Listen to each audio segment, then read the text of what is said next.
That's right, folks. It's another episode of the Razzball Fantasy Football Podcast. I'm your host, Bobby LaMarco, and today we're going to be breaking down, that's right, folks, must-have wide receivers. And I'm going to be bringing on a very special guest. Actually, he's not even special anymore. I'm not going to lie. He's just like a mainstay at Razzball. I can't even call him special. He's a founding. He's becoming a Mount Rushmore guy at this point. But we're bringing on our wide receiver expert to break down some of the top wide receiver must-haves in the early rounds, the mid rounds, and the late rounds. So let's get into all that right now. Matthew Stiles. You can follow him at Stiles08 on Twitter. What's going on, Matt? I will answer to special. So if you want to continue to use that, I will accept that moniker and say good evening to you, Bobby. Yeah, man. Honestly, I am excited to talk about some must-have wide receivers. You know, fresh off my top 15 wide receiver finish in the draft accuracy rankings. You know, feeling pretty good. Not feeling too good about 26th. It just is a really weird number. If it was just one spot more, I could have said top 25, baby, and I could have been all stoked. And instead, I am just oddly 26, but that's okay. I'm good enough to listen to at least. I'll get you somewhere. I'd probably like playoff advice, maybe not championship advice. That's okay. You know what? That's why we got guys like you and other guys on our team like Derek. That'll get you over the hump. But anyway, let's talk must-have wide receivers, Matt. Before we do, let's talk a little bit about that fun Razzball experience we have right now. Get into it. Tell us what's going on. What's the update you got for the team? So in years past, it was invite only. And we used a retread email group, and we kept sending emails out. And Gray authorized us to open it up. We used the same emails, and then we've been promoting on all the socials to get as many people as we can. Word on the street is the top league was around 250-ish in the past, and it was, Pros versus Joes was one of the monikers that was used. And as of dinner time here on the East Coast tonight, we had not only passed that 250, but we're now at 266 entrants, which is 22.1 XXX division. So we're going to try to go up in increments of 12. And the more people that talk about it, the more people will get in.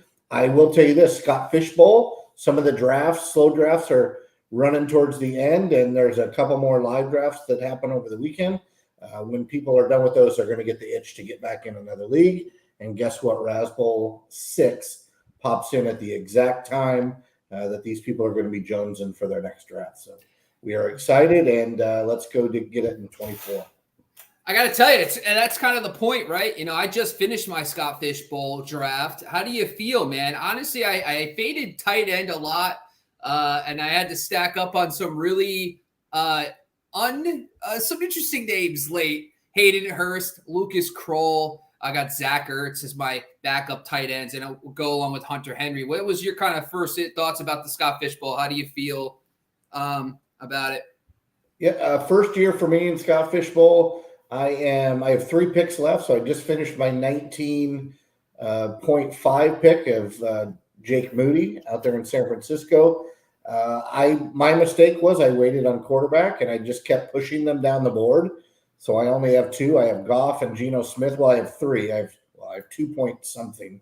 And my third quarterback, God forbid, is Aiden O'Connell, who I got in the 18th round. So, with return points being different and it being a super flex and tight end premium, I've got a plan for a couple of those last spots with some tight ends. One of them you just mentioned in Zach Ertz, and maybe Colby Parkinson will end up on the squad as well. Him and his luscious locks. Okay. All right. Let's get into it. I don't know what's going on tonight with the live stream. I can't anymore with this stuff. It's working on some. It's not working on another. I don't even know. But you know what? For the people that are joining us, let's get into this, folks. We apologize. We're not on most Twitter accounts right now.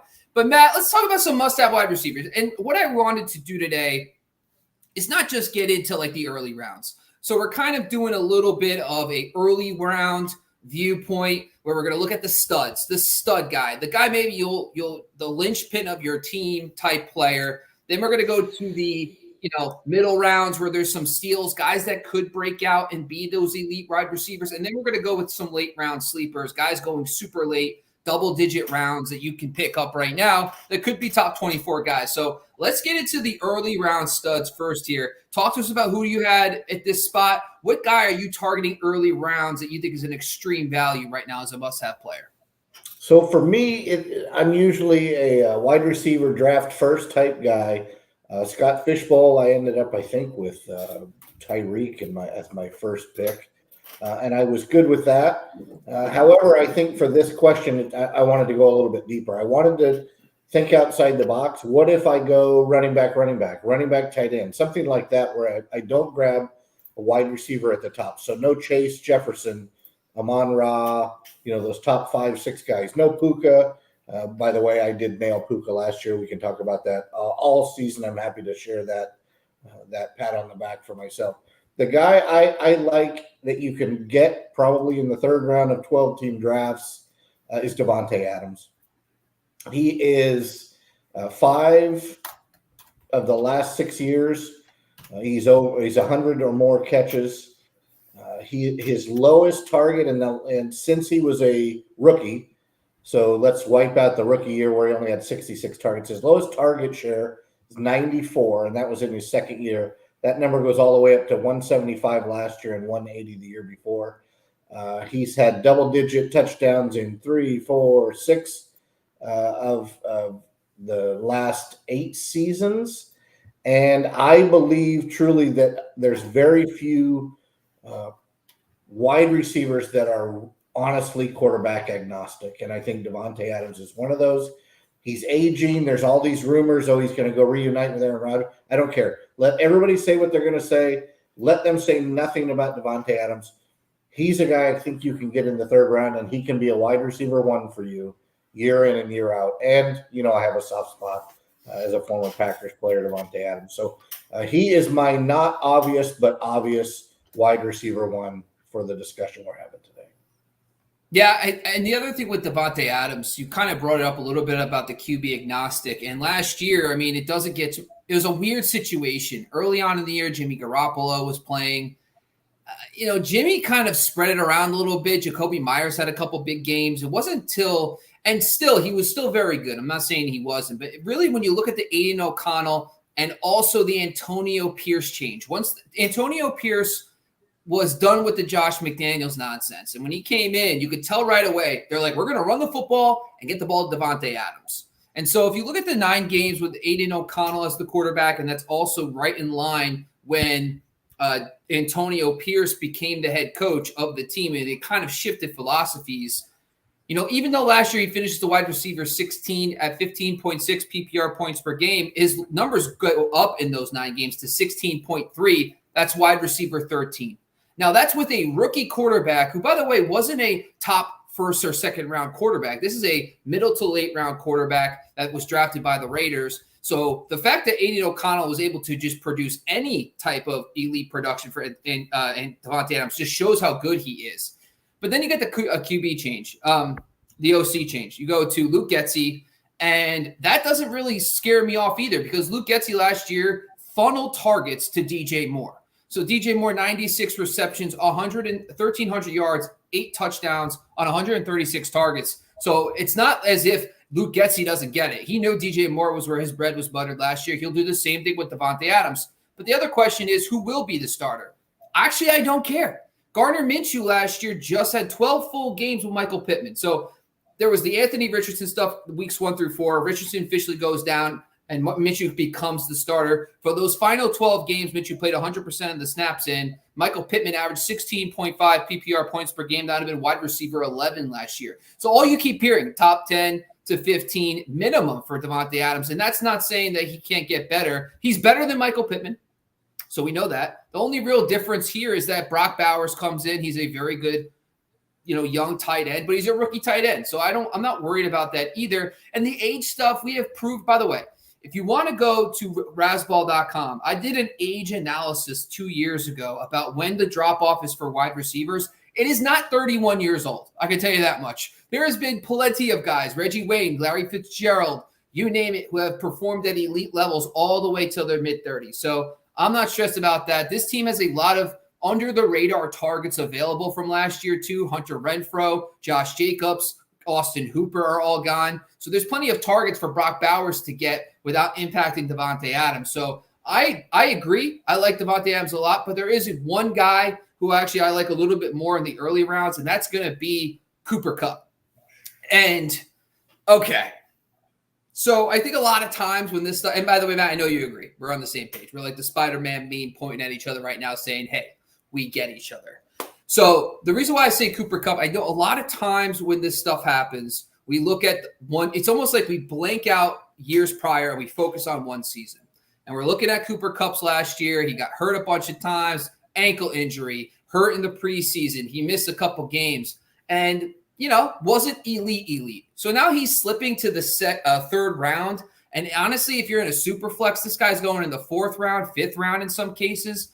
And it just give you a timeline of why we should not be viewing Cooper Kupp he should be viewed as a top 10 wide receiver. And here's why.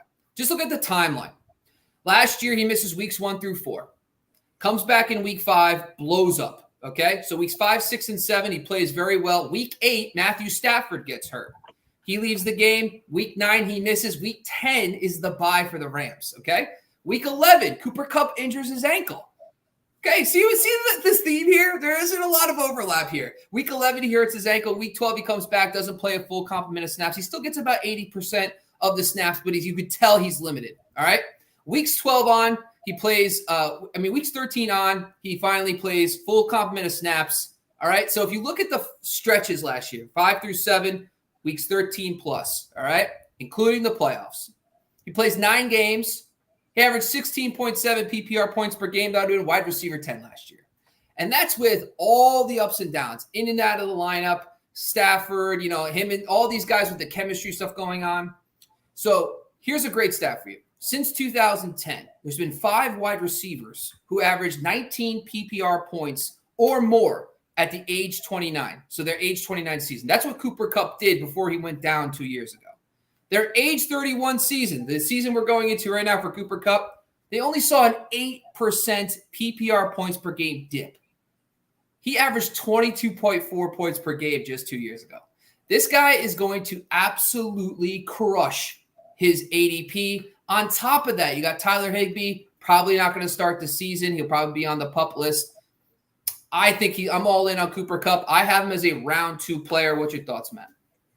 Yeah, I love him. In fact, I'm looking at we have like an offshoot of the Scott Fishbowl draft. One of the guys that was in the 8th draft position wanted to start up another league as the Scott Fishbowls were kind of winding down.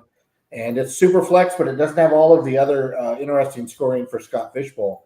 And I can tell you, coming back to me at 4.5, I'm looking probably running back. I already have CeeDee Lamb in the first.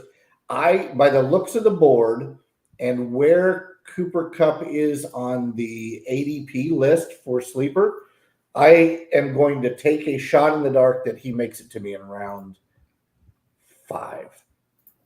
If I can get him as my wide receiver 2 in round 5 after adding a true RB1 and 2 starting quarterbacks along with CeeDee Lamb, then it's a matter of just not screwing up the rest of my draft.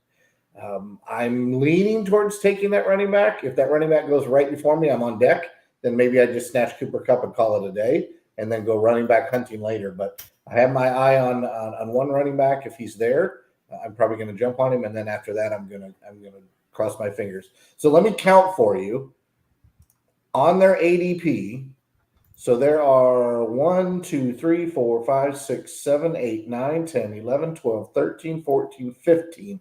15 picks after I pick. 1, 2, 3, 4, 5, 6, 7, 8. Nothing says entertainment like listening to Matt just count to 15. All right, we get it. Listen, Cooper Kupp is 9 wide receivers down that list. So I would have to shimmy and shake and hope, but I'm the only team with 2 quarterbacks. So these people are going to have to jump on quarterback. My point being is there's a way you can get Cooper Kupp a little bit later. Like I said about Davante Adams, there's a way you can get him and not have to pay that extreme premium like you do with the Chases and Jeffersons and folks like that. And by the way, Marvin Harrison's going probably slightly too high. Malik Neighbors is going to go too high. So it's another opportunity for Kupp to slip a little bit. I'm all in with you. Yeah. And so right now in the Razzball, by the way, if you haven't checked it out on razzball.com, we have consensus ADP data, which has 6 different sites on it. So we look at Yahoo, ESPN, Best Ball 10s, Underdog. We have it all wrapped up into one. So you could see where all the ADPs are in one place. And you could just tell Cooper Kupp right now, his consensus ADP is 39. So in a 12-team league, you're getting him early 4th round. And that's non-super flex. You're in a super flex. So you know there's going to be another 8 to 9 quarterbacks. Now, I do think you're rolling the dice. I think 5th round is getting aggressive. 4.05 would have been fine for me. I would have been all in on that. But at the same time, Matt, you live dangerously, my friend. And that's why we're going to jump down to middle round steals. And you got an oldie but goodie here for us. Who's your guy in the middle rounds? You got to have a must-have player. My recent move back to the Tampa area got me paying a little bit more attention to Chris Godwin. The biggest news for me, and I'll just leave it at this. When you had Chris Godwin and you won your league, Chris Godwin was running out of the slot.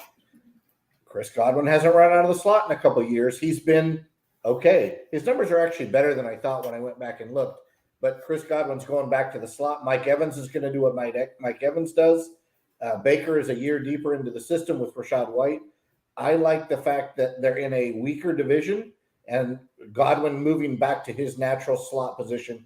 I think he's going to blow up again. And I would say, looking at his statistics, I would give him probably somewhere in between his 2021 and 2022 stats, which would put him at about 101 receptions for 1,050-ish yards and 4 touchdowns.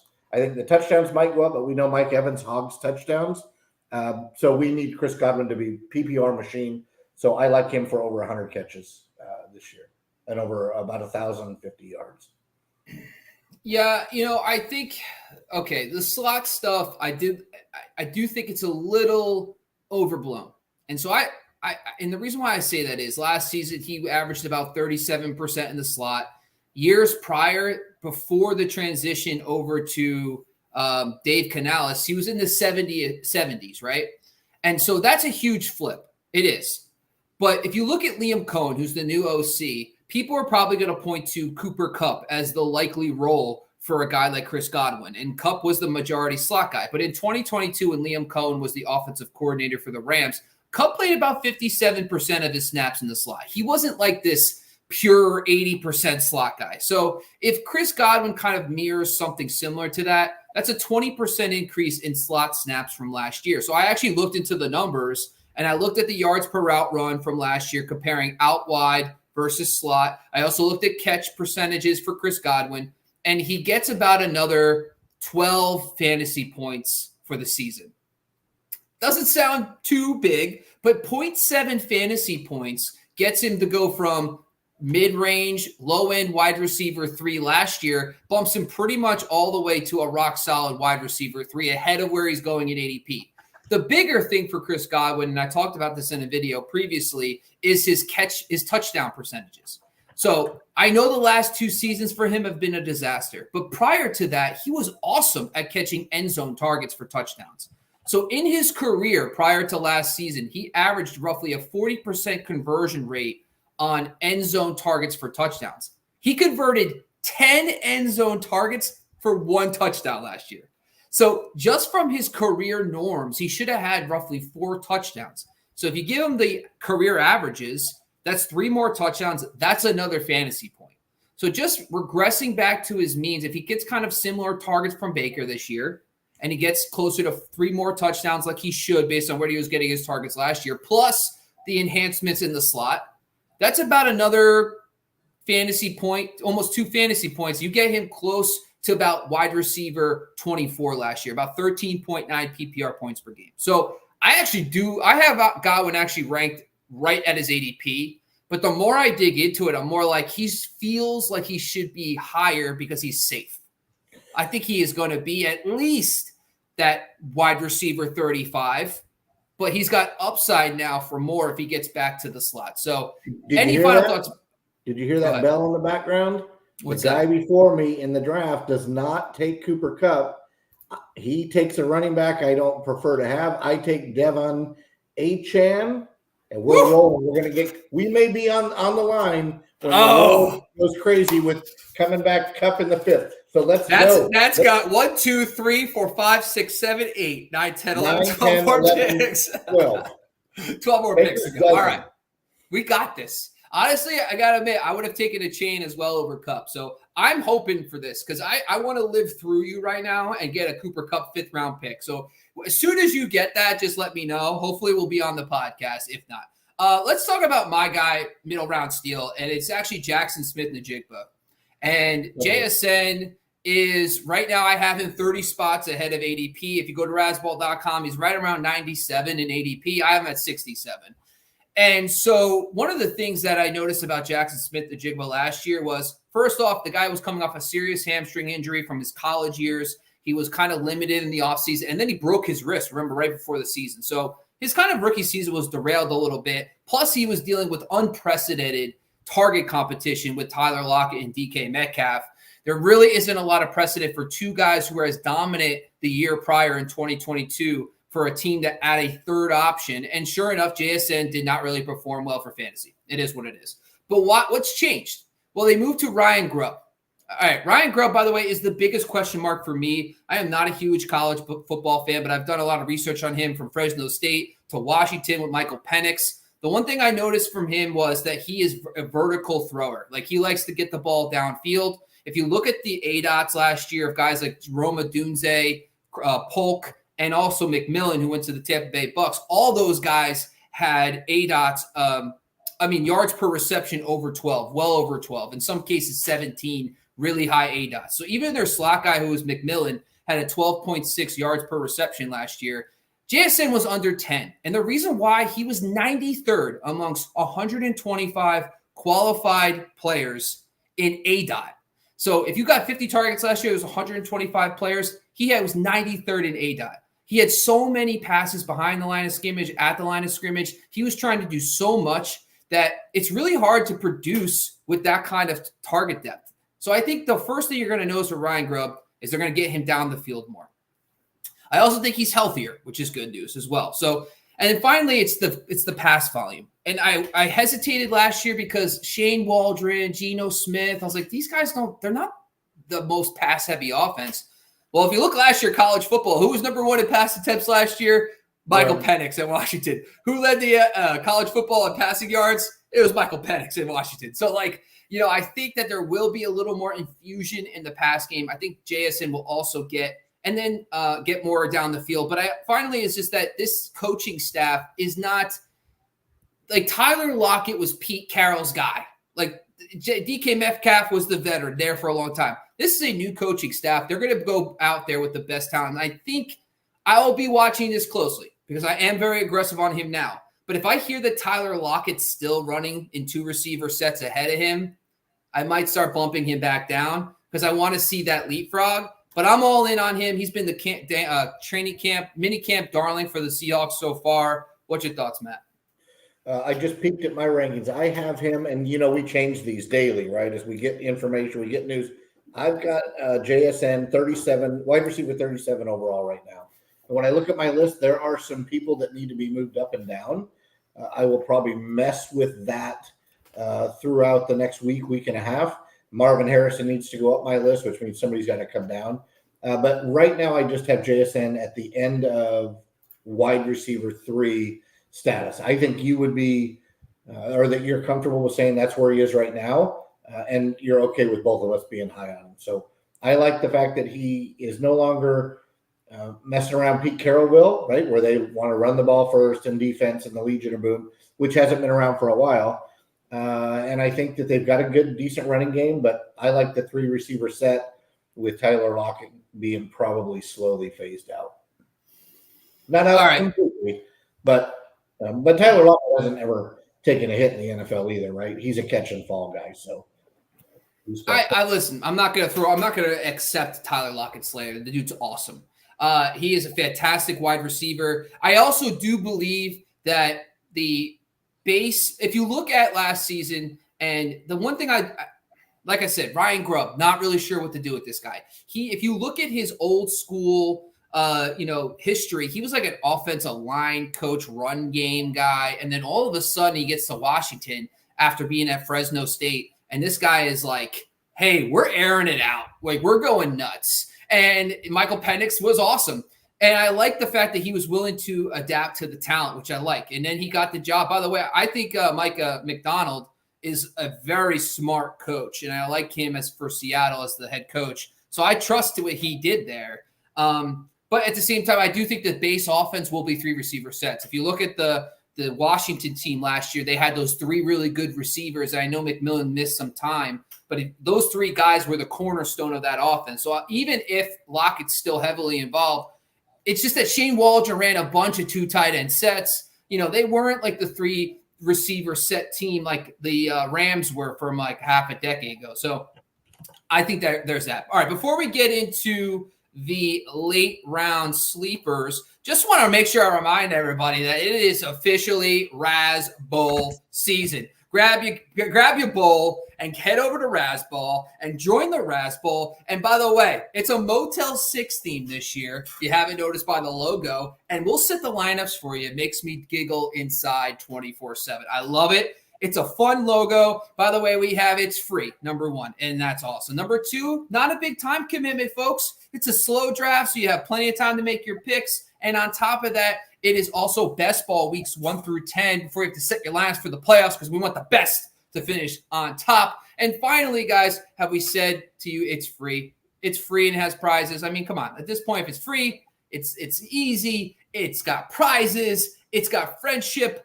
I mean, what else would you want? I love it. So go to razzball.com and go sign up for I'm going to probably add a prize to that list, but I'm not going to name what the prize is going to be. All right. Matt's ever loving respect and love. Never ending. I don't know, words. Anyway, folks, let's move on to where our favorite topic of the day is. It's the late round sleepers. Who is your must-have guy late right now, Matt, in your mind? Do you watch football? No. You don't. So weeks 1 through 3 last year, Mike Williams was headed to the Pro Bowl. He looked awesome the 3rd game of the year. I believe he went out in the first half.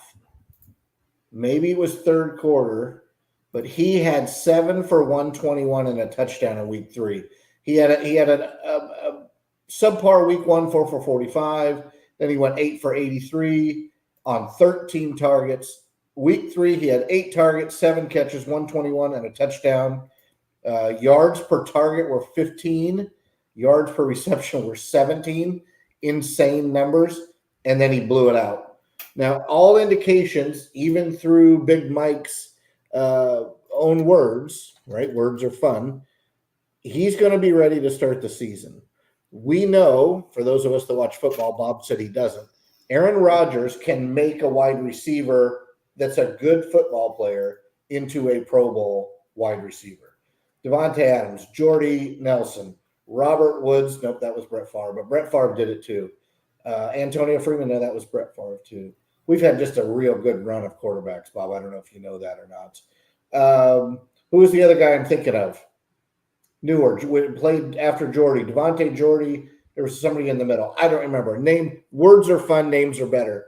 But basically, Aaron Rodgers can send Mike Williams to the Pro Bowl. If they're both healthy, you can lock it in now. That will be one of my bold predictions of the year.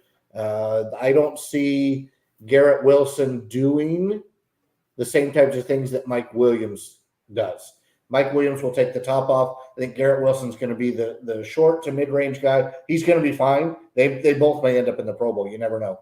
But I will tell you that Mike Williams is going to have a fantastic season. For every episode, there's always going to be some, contention. There's going to be like we're not always on the same page, and that's fine. You know what I mean? I can't use the age issue because we just talked about how it's not a big deal. But the biggest caveat here is this. The corporate Rasball corporate ageism briefing. Right. No, of course.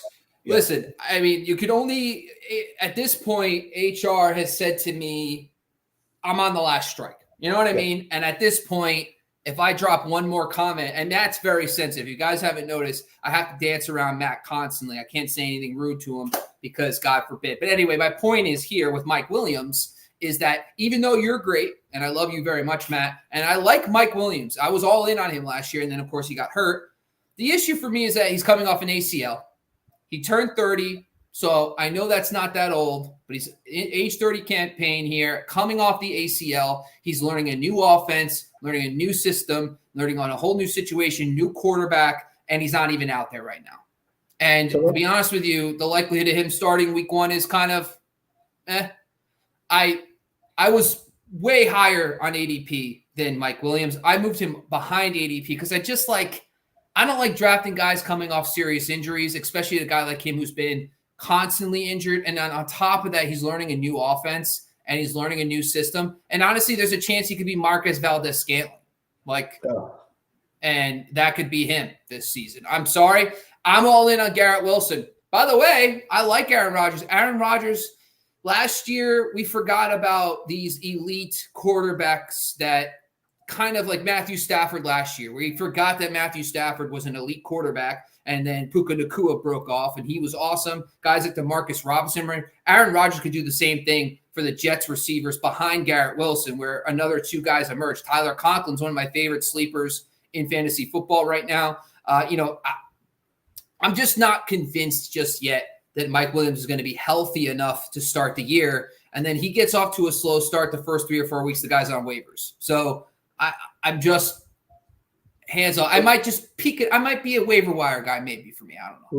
Let me ask you this. You've got your standard league, right? Standard PPR, even though we always argue that you can't say standard and PPR together. It's a PPR league. You know Mike Williams is probably not going to be a PPR stud, so he needs to catch touchdowns, long passes, yardage. If your lineup is what you want to see and you're in round 15 and you can get Mike Williams, you're going to be ecstatic about that, right? Because you can sit him on the bench, you can watch for a couple of weeks, and then he can blow up for you. So I'm just saying we went early round studs, we went middle round guys, and we went late round. I can't put Garrett Wilson in the late round, so I took a little bit of a leap here, and he'll be one of my bold predictions. And it won't be if he stays healthy. It will be he will.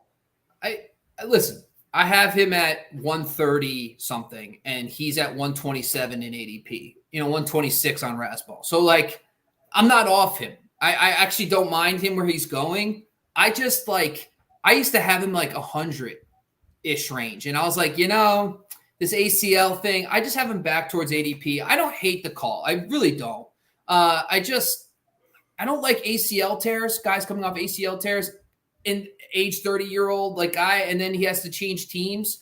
I don't know. A lot of change, injury. I'm going to pass. The reason why I'm going to pass too is there's a guy I love you more. His name is Josh Palmer. All right.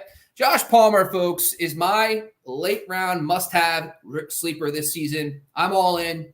Honestly, at this point, I don't know what else to say. I talked about him much, but here's why I'm high on him.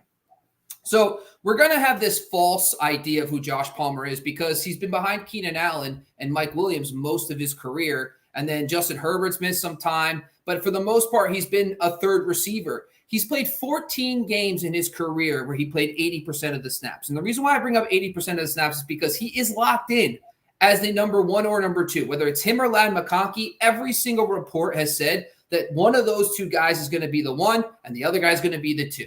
So that means he'll be on the field pretty much all the time. So 80% of the snap will be closer to 90, maybe even 100%, because he's going to be a full-time player. I'm not on Quentin Johnston. This is my guy. So in 14 career games where he averaged over 80% of the snaps, he averaged 14.7 PPR points per game. That's wide receiver 19 last year. So he's proven when he's on the field, he's been super good. The new scheme with Jim Harbaugh and Greg Roman, I understand we're all thinking it's going to be, a lot of running. It's going to be not as pass happy. And I do agree. That's 100% true. But at the same time, if you look at the history of Greg Roman and Jim Harbaugh, I mean, when they took over the team with the 49ers, they had Alex Smith, who was a dumpster fire up to that point. And then they gave it to Colin Kaepernick. And those guys are like, especially Colin Kaepernick was a very more of a mobile player. He was a much more of like a run threat. And then you look at Greg Roman with Lamar Jackson. Sure enough, Lamar Jackson, mobile guy. He ran a lot, So like they never had a pure pocket passer like Justin Herbert. So I do think if you start looking at the history of guys like, Colin Kaepernick, and I think the best season for Josh Palmer is 2014. Jim Harbaugh, Greg Roman, Colin Kaepernick season. That's the year they had Anquan Boldin and Michael Crabtree healthy. That season, wide receiver Boldin was wide receiver 18. Michael Crabtree was wide receiver 45. And so if you're looking at where Palmer's going now, he's going way after 45. And that's, by the way, when Colin Kaepernick only threw the ball 487 times. I honestly can tell you for a fact that I guarantee you they're going to throw the ball way more than 500 times this season. So Justin Herbert has got more. He's a much better passer than Colin Kaepernick was. There'll be more pass volume. So I do think there's a chance that there's 2 top 36 wide receivers in this offense. And that's why I'm taking Josh Palmer as much as I can, especially with all the available opportunities. No Gerald Everett, no Austin Eckler, no Keenan Allen, no Mike Williams. There's so much available opportunities in this offense. So I'm all in on Josh Palmer. What's your thoughts, Mateo? I like it too. Mike Williams will go down my list a little bit as we get closer to the draft, and Josh Palmer will probably be a guy that moves up that list. You're exactly right. Quentin Johnson can't catch a cold, or at least he hasn't proven to be able to do that yet. And Ladd McConkey is one of the kids that came out of the draft, and they said he does everything he's supposed to do. He's not necessarily an electric receiver, but he's going to run the right routes, be where he's supposed to be, and has good hands. So somebody's going to have to take the ones and twos. You're right. Palmer will probably be the 1A. That would probably be 1A, 1B. And there's plenty of targets to go around because all of the pass catchers are gone. They've all left. Like you said, Everett, Williams, Keenan Allen, Eckler, they're all gone. So Justin Herbert has to throw to somebody. He can't just run the ball 73 times a game and hope that you're going to win. So Harbaugh's smart enough to know, what he's going to have to throw, and he's got a quarterback that can get it done. So let the guy throw, mix in the run when it makes sense, and I think they might surprise people and throw it a little bit more than what people expect right now. So yeah, I like it. I like Palmer. Yeah, I do an opportunity analysis every year, and I essentially look at a combination of the quarterback and the play caller, and that analysis is probably looking at like 570 pass attempts ish, 580 range for the Harbaugh, conservative offense, but Justin Herbert's pass heavy tendencies from his older days. So it's kind of a marriage of those two. And so it's like kind of league average, which is like in the middle. I think that's so when you look at the history of Greg Roman as a play caller, and if you look at Jim Harbaugh, those offenses did not throw the ball at all. And then you have that 2014 season when they finally had 2 good receivers. I mean, Crabtree wasn't really great, but wide receiver 4 numbers when they only threw the ball 487 times is it just shows me that what if they get close to 600? That's just more opportunities for these guys. And I think it's very likely that there'll be maybe two top 36 wide receivers coming out of this office. Maybe that's a bold prediction and crazy call coming out of me in the future. I love that. All right, that's all we got today, folks. These are our must-have wide receivers heading into pre-training camp. By the way, we're going to see us in next week and the week after and a month from now. Once we get training camp and preseason, we're going to have real sharp sleepers. We're excited. But for now, these are our must-have wide receivers heading into training camp. Leave a comment. Which ones were your favorites? Before we close the show, Matt, tell the people what you got up on tap at Rasball and maybe some other announcements you want to throw out there. Yeah, my wide receiver article, top 60, should go up on Friday. Other than that, I'm spending about 95% of my time promoting Rasball, meeting new folks on the Twitter machine, and trying to get those folks to come over and sign up. So our next goal is 300. We are 34 shy of that. So just over, almost 3 divisions. No, just over 2 divisions left. So I think we're going to get to 300, and then at that point we can shut it down, or whatever is 300 divided by 12. So we have an even number of folks. I don't want to do the math in public. We're not doing any. By the way, we're not stopping. We have a 10-day countdown, baby. It's day 9. I'm giving you 10 reasons why you should join the Raz Bowl. We're going to be counting it down. You got 9 days to sign up. There's no number, baby. If we get to 500, we're going to 6. If you get to 600, we're going to 700, baby. We're going all the way to the moon. Sign up for the Raz Bowl, people. It's free. You got prizes, all right?